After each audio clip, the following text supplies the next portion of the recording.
नमस्कार, live media में आपका स्वागत है। मैं सम्राट। लोकसभा में प्रधानमंत्री नरेंद्र मोदी ने कहा कि पूरे विश्व ने महाकुंभ के रूप में भारत के विराट स्वरूप के दर्शन किए।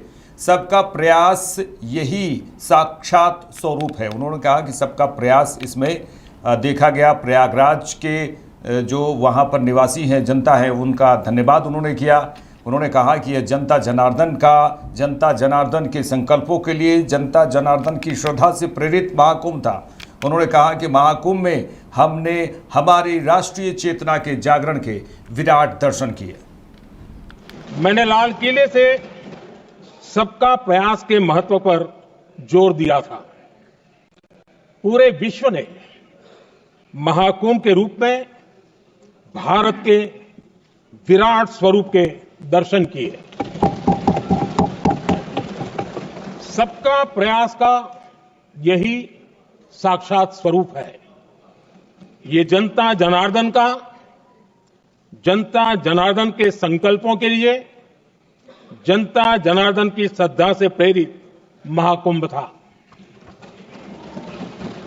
आदरणीय अध्यक्ष जी, महाकुंभ में हमने हमारी राष्ट्रीय चेतना के जागरण के विराट दर्शन किए हैं। ये जो राष्ट्रीय चेतना है, ये जो राष्ट्र को नए संकल्पों की तरफ ले जाती है, ये नए संकल्पों की सिद्धि के लिए प्रेरित करती है।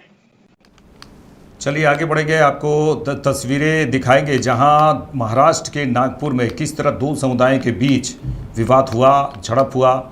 महाराष्ट्र के नागपुर के महल क्षेत्र की घटना हुई, जहां वीडियो नागपुर के महल क्षेत्र से ये आपको देख रहे हैं आप, जहां कल रात 17 तारीख की रात को 8:05 में जिस तरह से ये घटना हुई है और एक पक्ष पूरी तरह से शीशा तोड़ते हुए नजर आए, कार के शीशा और बाइक के भी पूरी तरह से जलाते हुए नजर आए, तोड़ते हुए नजर आए। ये तस्वीरें आप देखिए, नागपुर हिंसा का है ये, और इसको लेकर पक्ष और विपक्ष एक दूसरे को आरोप प्रत्यारोप भी लगा रहे हैं और पुलिस कार्रवाई कर रही है।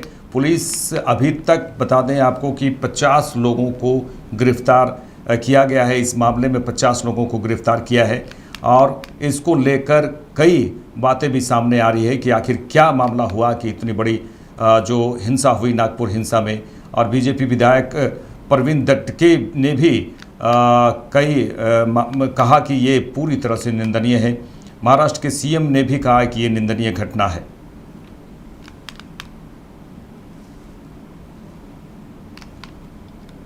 आगे बढ़ेंगे, नागपुर सेंट्रल से बीजेपी विधायक प्रवीण दटके ने हिंसा प्रभावित क्षेत्र हंसपुरी का दौरा किया। उन्होंने कहा कि मैं आज सुबह यहां पहुंचा, यह घटना पहले से ही तय किया गया था।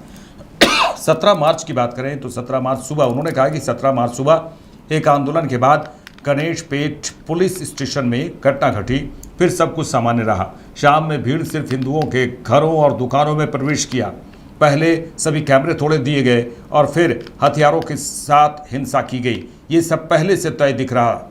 उन्होंने कहा कि मैंने पुलिस आयुक्त से बात की, यह एक संवेदनशील क्षेत्र है, मैं सीएम से भी बात करूंगा। उन्होंने कहा अपराधियों की तस्वीरें डीवीआर में हैं, उन्होंने कहा कि हम ये सभी चीज़ पुलिस को देंगे। मुझे दुख है कि साथ कहना पड़ रहा है कि 17 तारीख की रात पुलिस हिंदू नागरिकों के साथ खड़ी नहीं थी। मैं जस्ट सुबह अभी पहुंचा हूँ। ये पूरा तय किया हुआ सभी विषय हुआ था। सुबह का एक आंदोलन हुआ, उसके बाद गणेशपेट पुलिस स्टेशन के विषय हुआ और वो शांत हुआ। शाम को अभी मैं यहाँ अभी सुबह 6-6:15 बजे आया हूँ। यानी 2 दुकान हिंदुओं के होंगे और उसके बीच में 2 दुकान मुस्लिम के होंगे, तो सिर्फ हिंदुओं के मकान में घुसे, मुस्लिम मतदाताओं को कुछ नहीं हुआ।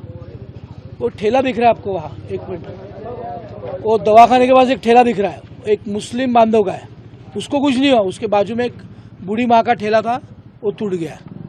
ये डॉक्टर बंडू क्लिनिक, उसके घर तक, मंदिर तक, अंदर तक घुसे, छोटी बच्ची है 5 साल की। और पहले सब कैमरे टूटे, बाद में चुन कर वहाँ तक, उनके घर तक, उनके अंदर तलवार, ये सब दिख रहा है। पूरा वेल प्लान सारा विषय दिख रहा है। मैं अभी सीपी साहब से सुबह में भी मैंने बात की। ये जो जगह है ये बहुत सेंसिटिव जगह है। यदि शहर में कभी भी कुछ होता है तो पहले 10-20 पुलिस वाले इस चौराहे पे खड़े रहते। कल संजय सिंह नाम के एक पिया है, उनको यहाँ के नागरिकों ने 2-2 घंटे पहले फोन लगाए, 10 बजे से फोन लगाए। ये घटना 12, 1, 1:30 बजे हुई। 10 बजे से फोन लगाए, वो कहीं बिजी होंगे, उनका फोन बंद था। कुछ मैंने खुद फोन लगाया था। फिर रात में ये जो मकान आपको सामने दिख रहा है, वो सौरभ से मैंने सीपी की कॉन्फ्रेंस पर बात कराई।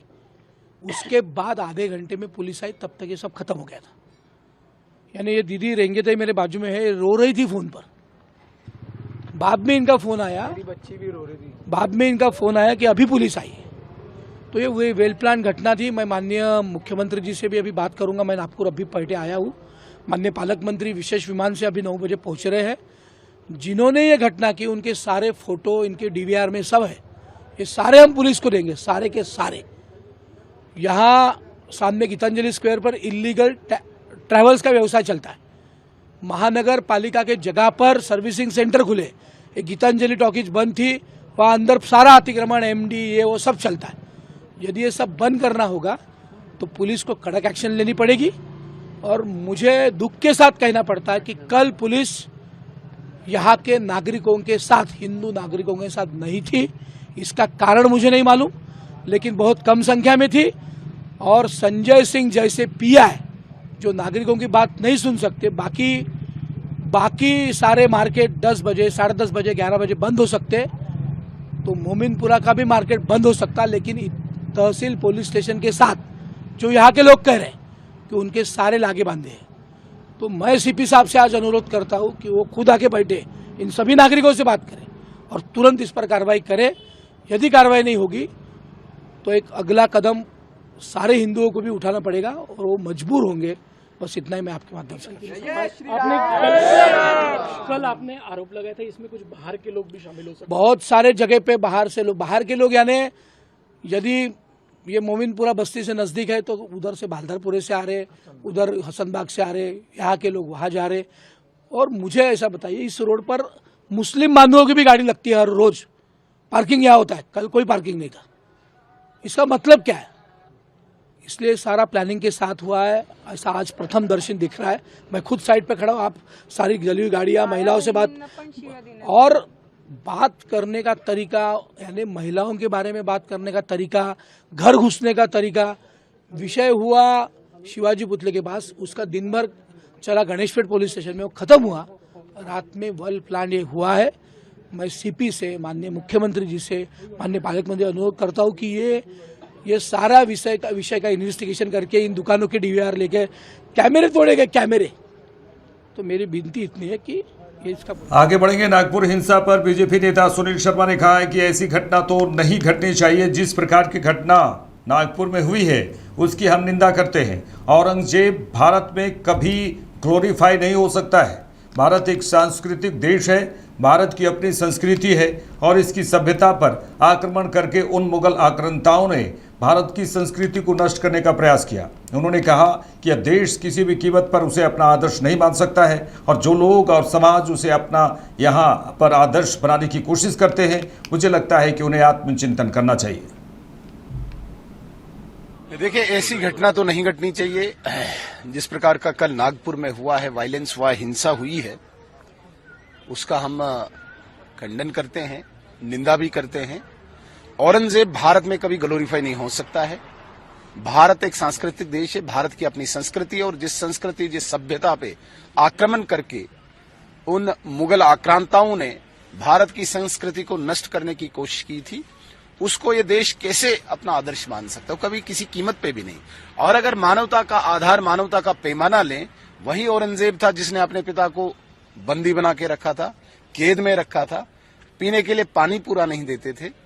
और वही औरंगजेब है जिसने अपने भाई की गर्दन काटी थी राज के लिए। वो कैसे आदर्श हो सकता है? और जो लोग, जो समाज उसको यहाँ पे आदर्श बनाने की कोशिश करते हैं, मुझे लगता है कि उनको इंट्रोस्पेक्ट करना चाहिए, उनको आत्मचिंतन करना चाहिए। भारत सबसे पुराना देश है और एक प्राचीन अपनी संस्कृति है। इस संस्कृति में हमारे ऋषि, हमारे मुनि, हमारे महापुरुष आदर्श हो सकते हैं। हमारे शहीद आदर्श हो सकते हैं, मुगल आक्रांता भारत में कभी भी आदर्श नहीं बन सकता। सर एक जो तुलसी विदेश मंत्री एस जयशंकर ने कहा कि हमें एक अंतर्राष्ट्रीय व्यवस्था की जरूरत है, ठीक वैसे ही जैसे हमें एक घरेलू व्यवस्था की जरूरत है। अगर कोई व्यवस्था नहीं है तो सिर्फ बड़े देशों को ही फायदा नहीं होगा। कोई भी देश जो जोखिम उठाता है, व्यवस्था का परीक्षण करता है, वह अव्यवस्था का अपने फायदे के लिए इस्तेमाल करेगा।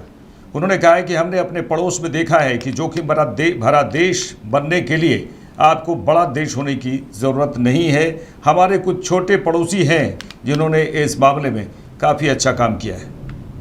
I think we do need an international order, just like we need a domestic order. So if you need a society in a country, you need an international version of that.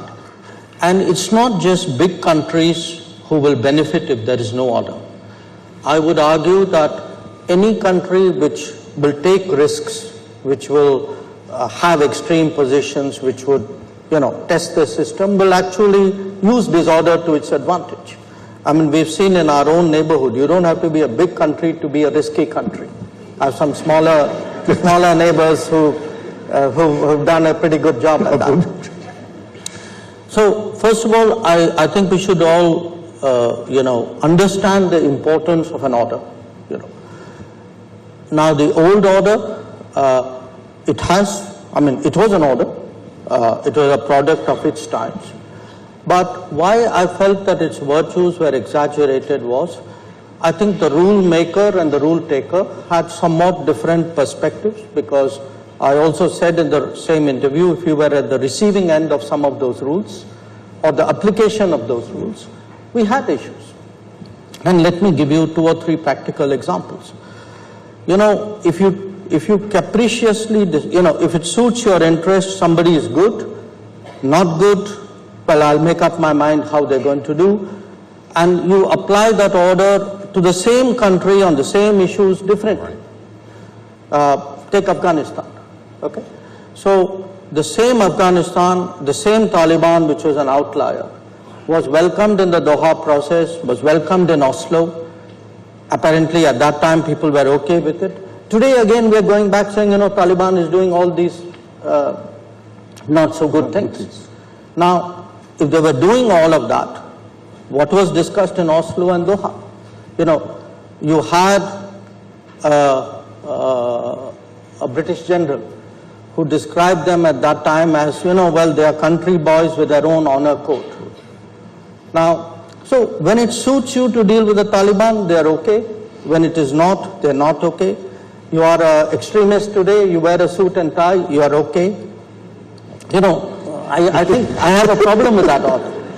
Maharashtra के मंत्री और राज्य BJP प्रमुख चंद्रशेखर बावनकुले ने नागपुर हिंसा पर कहा कि नागपुर में हुई दुर्घटना दुर्भाग्यपूर्ण है। मुख्यमंत्री और हम सब नागपुर के लोगों को शांत करने की कोशिश कर रहे हैं।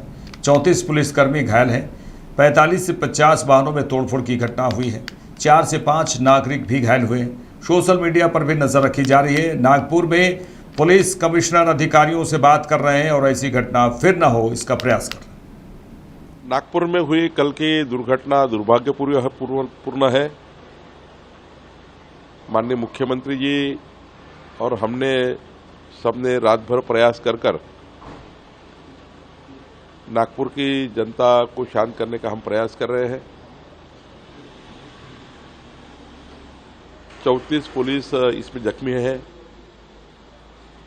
45-50 गाड़ियों की तोड़फोड़ हुई है, 4-5 नागरिक भी जख्मी हुए हैं। महाराष्ट्र में भी सभी जगह पर शांतता बनी रहे ऐसी कोशिश महाराष्ट्र सरकार ने की है और नागपुर में भी दोबारा ऐसी घटना ना हो, क्योंकि नागपुर में हम सब लोग बचपन से रहते हैं। नागपुर में हिंदू, मुस्लिम, सिख, ईसाई सभी भाई ऐसा करके हमारा व्यवहार चलता है और ऐसे में कोई तो भी एक षड्यंत्र बनता है, उसके ऊपर ये ऐसी घटना होती है, तो उसकी सारी घटना का जायजा पुलिस ले रही है, माननीय मुख्यमंत्री जी ले रहे हैं मुख्य इसमें कहाँ से शुरुआत हुई वो भी चेक कर रहे हैं और मुझे लगता है कि अभी स्थिति कंट्रोल में है। थोड़ी तनावपूर्ण है लेकिन स्थिति कंट्रोल में है। सोशल मीडिया अकाउंट के माध्यम से जो लोग इस घटना को अलग अलग प्रकार से समाज में लेके जा रहे हैं उसके ऊपर भी ट्रैकिंग चालू कर दिया है। और आज मैं नागपुर में हूँ, पुलिस कमिश्नर, जिलाधिकारी सभी से बात करके दोबारा नागपुर में और महाराष्ट्र में ऐसी घटनाएं नहीं होनी चाहिए, इसलिए हम लोग प्रयासरत है और जो भी इस घटना के पीछे है उसको भी ढूंढ के निकालेंगे। पुलिस अपना काम कर रही है, पुलिस सब व्यवस्था को हैंडल कर रही है और हमने भी पुलिस को पूरा योगदान देने का प्रयास किया है। मैं महाराष्ट्र की जनता, नागपुर की जनता को विनती करता हूँ कि पुलिस को मदद करे, पुलिस को सहकार्य करे, सरकार को मदद करे और इस ऐसी घटना दोबारा ना हो। इसलिए सभी समाजों ने एक होकर जो ऐसी घटना को समर्थन देने वाले लोग हैं, ऐसी घटना को करने वाले लोग हैं, उनकर ढूंढ के निकाले और ये समाज के हित में ही है और समाज पूरा साथ मिलकर, सारे धर्म और सारे समाज साथ मिलकर दोबारा ऐसी घटना नागपुर में न हो, इसलिए हम प्रयास कर रहे हैं। विपक्ष आरोप लगा रहा है कि सरकार का रवैया ठीक नहीं है, सरकार के मंत्री लगातार बयानबाजी करते हैं, समाजों में विद्वेष पैदा करते हैं, इस कारण ये सब। देखिए, सभी लोगों को हमने ये कहा है कोई बयानबाजी ना करे, क्योंकि बयानबाजी से समाज में अशांतता तैयार होती है, दो समाज में जानबूझकर एक तनाव का वातावरण तैयार होता है। तो विपक्ष भी जिस प्रकार से सवेरे विपक्ष इस घटना को लेकर तूल दे रहा है, तो मुझे लगता है कि आज विपक्ष और पक्ष की जवाबदारी है, सभी सरकार की और सरकारी विपक्ष पार्टी की जवाबदारी है कि हम सब लोग मिलकर समाज को शांत करें। ये प्रायोरिटी है। जो गुनहगार है उसको पकड़ा जाएगा, लेकिन समाज आज प्रायोरिटी क्या है? विपक्ष और पक्ष की। हम सब लोग मिलकर ऐसी घटना दोबारा न हो और महाराष्ट्र का जो एक सांस्कृतिक इतिहास है, सामाजिक इतिहास है, ये इसको डैमेज ना हो, इसके लिए हम सब मिलकर काम करें। यही पार्टी और विपक्ष की बात होती है। सरकार और विपक्ष इसके लिए काम करता है। तो हमने विपक्ष को भी आह्वान किया है, हम सब मिलकर ऐसी घटना को तुलना दें, ऐसे घटना को हम जो समाज कंटक है उसको ढूंढें और दोबारा समाज में ऐसी घटना ना हो, इसके लिए काम करें। नागपुर हिंसा पर शिवसेना यूबीटी सांसद संजय राउत ने कहा है कि नागपुर में हिंसा होने का कोई कारण नहीं है। नागपुर आरएसएस का गढ़ है, यहाँ पर मुख्यालय है, यहाँ पर मोहन भागवत जी बैठते हैं, वहाँ पर देवेंद्र जी का निर्वाचन क्षेत्र भी है, वहाँ हिंसा फैलाने की हिम्मत कौन कर सकता है। उन्होंने कहा कि हिंदुओं को डराने और फिर उन्हें भड़काने के बाद उन्हें दंगों में शामिल करने का यह एक नया तरीका है बीजेपी वालों का। नागपुर में हिंसा होने का कारण नहीं है। नागपुर आरएसएस का गढ़ है, आरएसएस का हेडक्वार्टर मुख्यालय नागपुर में है, वहाँ मोहनराव भागवत जी बैठते हैं, पूरा हिंदुत्व का प्रखर हिंदुत्व का कुंबा वहाँ बैठते हैं, वहाँ देवेंद्र जी का चुनाव क्षेत्र है, वहाँ दंगे कौन करेगा? किसकी हिम्मत है? गृह मंत्री देवेंद्र फडणवीस जी है, मुख्यमंत्री देवेंद्र जी है, वहाँ भारतीय जनता पार्टी के प्रदेशाध्यक्ष बावनकुळे नागपुर से है और 4 मंत्री आसपास है। कोई हिम्मत कर सकता है? उनकी गैंग होगी, उनके लोग होंगे दंगा कराने वाले। ये एक नया पैटर्न है हिंदुओं को डराने का, हिंदुओं को ऊपर अपने लोगों से हमला करवाने का, फिर हिंदुओं को भड़काने का और दंगा में उसको लाना है। ये जो चल रहा है औरंगजेब के नाम से एक भय और डर पैदा कर रहे हैं, ये महाराष्ट्र को और देश को खत्म करने जा रहे हैं। अगर देवेंद्र जी फडणवीस में दम है तो जो दंगेखोर है ना, उनको मखौका लगाइए। औरंगजेब की कब्र की बात आप करते हो, क्यों उखाड़ने की बात करते हो आप? हम क्या कर सेवा करेंगे? क्या जरूरत है? जब बाबरी के लिए हमने कर सेवा की थी तो कांग्रेस की सरकार थी, राष्ट्रपति कांग्रेस के थे, प्रधानमंत्री कांग्रेस के थे। अब तो आपकी सरकार है ना महाराष्ट्र में और दिल्ली में, तो कर सेवा की जरूरत क्या है? जाओ मोदी जी के पास, एक ऑर्डर आदेश निकालो और सीपीडब्ल्यूडी के लोग जो है, केंद्रीय लोक निर्माण जो कहते हैं ना, सीपीडब्ल्यूडी, पीडब्ल्यूडी, उनके लोगों को बोलो जाओ तोड़ो, हिम्मत है तो। आप तोड़ो ना, आप क्यों जाते हो? आप इतनी मशक्कत को क्यों कर रहे हो भाई? मोदी जी को कहिए, नड्डा जी को कहिए, देवेंद्र जी को कहिए, सरकार आपकी है, आरएसएस की है, विश्व हिंदू परिषद की है, बजरंग दल वालों की है, तो ये दंगे फसाद क्यों करते हो और लोगों को कोई तकलीफ दे रहे हो? जाइए, 4 लोग जाइए, नरेंद्र मोदी जी, देवेंद्र फडणवीस, अजित पवार, एकनाथ शिंदे, वहां जाओ, क्या बोलता है उसको, फावड़ा बिवड़ा लेकर जाइए, और जो जिस खबर के बारे में आप दंगे करवा रहे हो ना, आप खुद ही हो, निकाल दो। लोगों को क्यों भड़का रहे हो भाई? आपकी सरकार है। बाला साहब ठाकरे की बात ये लोग कर रहे हैं, औरंगजेब और इसके बाद बाला साहब ठाकरे ने एक ही कहा था, हमारा मतलब, हमारा जो एक ध्येय है वो सिर्फ अयोध्या में राम मंदिर बनाना है, और अगर बाबरी उसकी आड़ आ रही है तो हम बाबरी को हटाएंगे, और हमारा एक ही मस्जिद से झगड़ा है, एक ही कब्र से झगड़ा है, और कोई बात हमारे मन में नहीं है। ये बाला साहब ठाकरे जी ने कहा था, हमारा कोई झगड़ा नहीं, हमारा झगड़ा बाबरी से है, हम बाबरी को हटाएंगे। बाला साहब जी ने करके दिखाया। अब तो ये बाला साहब के नाम पर कुछ भी करते हो, बाला साहब को बदनाम कर रहे हो, शिवाजी महाराज को बदनाम करते हैं, ये संभाजी महाराज को बदनाम करे। उनकी एक नीति है, ये लोगों की आरएसएस और भाजपा की विचारधारा है, शिवाजी महाराज उनके हीरो कभी नहीं रहे। इसीलिए विलन को पहले खत्म करो। औरंगजेब, अफजल खान, ये विलन है ना, विलन को खत्म करने के बाद हीरो का कोई महत्व नहीं रहता। तो हीरो को खत्म करने की साजिश है। Thank you. उधर छत्तीसगढ़ के डिप्टी सीएम अरुण साव ने कहा है कि मार्च 2026 तक देश और बस्तर को नक्सलवाद मुक्त करने का जो प्रधानमंत्री नरेंद्र मोदी के नेतृत्व में देश के गृह मंत्री अमित शाह ने कदम उठाया है, उस दिशा में हर संभव प्रयास किए जा रहे हैं। लगातार नक्सलियों का आत्मसमर्पण हो रहा है। देखिए, जिस तरह से मार्च 2026 तक देश और बस्तर को नक्सलवाद मुक्त बनाने का जो बीड़ा उठाया है प्रधानमंत्री माननीय नरेंद्र मोदी जी के नेतृत्व में देश के गृह मंत्री अमित शाह जी ने, उस दिशा में हर तरह के प्रयास किए जा रहे हैं। लगातार नक्सलियों का आत्मसमर्पण हो रहा है।